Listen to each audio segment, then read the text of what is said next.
Married at First Sight star Charlene Douglas has lifted the lid on her toughest moments on the Channel 4 show in an exclusive interview with Express.co.uk. Sex and relationship therapist Charlene Douglas has explained which couple presented the biggest challenge for her whilst working on Channel 4 show Married at First Sight. Speaking to Express.co.uk about working with Balance Active, the Big Vagina Report,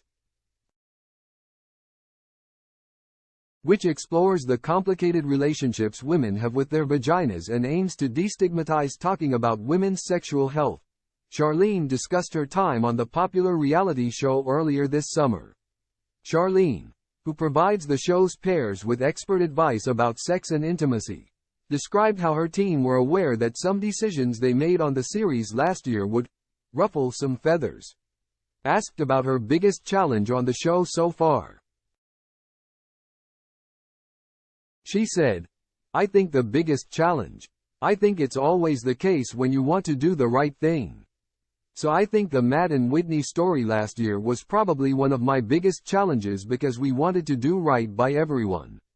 But we also acknowledged that the decision that we came to was going to ruffle feathers," she continued. "And it did, of course, not just within our couples but in the wider world as well. We received DMs and tweets where people weren't very happy with the decisions that we made and, of course, you can't please everyone. So I think in terms of challenges, that was the hardest for me. I think anything where, people are crying. As much as I am a therapist, I am a human being too and I am empathetic," she added.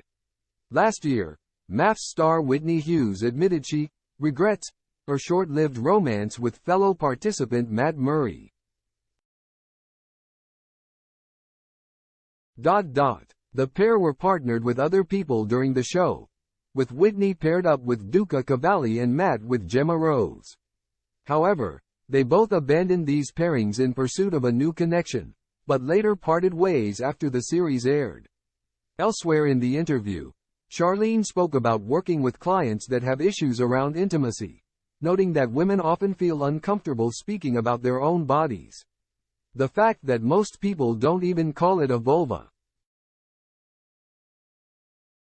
She said, you get all these little fancy names like it, or down there. Speaking about the Big Vagina Report, she added that it was a big topic that more people need to hear about, and that an unwillingness to talk about female anatomy often comes from a place of shame that has been reinforced since childhood. It means that many women do not even have proper awareness of health issues such as bacterial vaginosis, which is a very common cause of unusual vaginal discharge.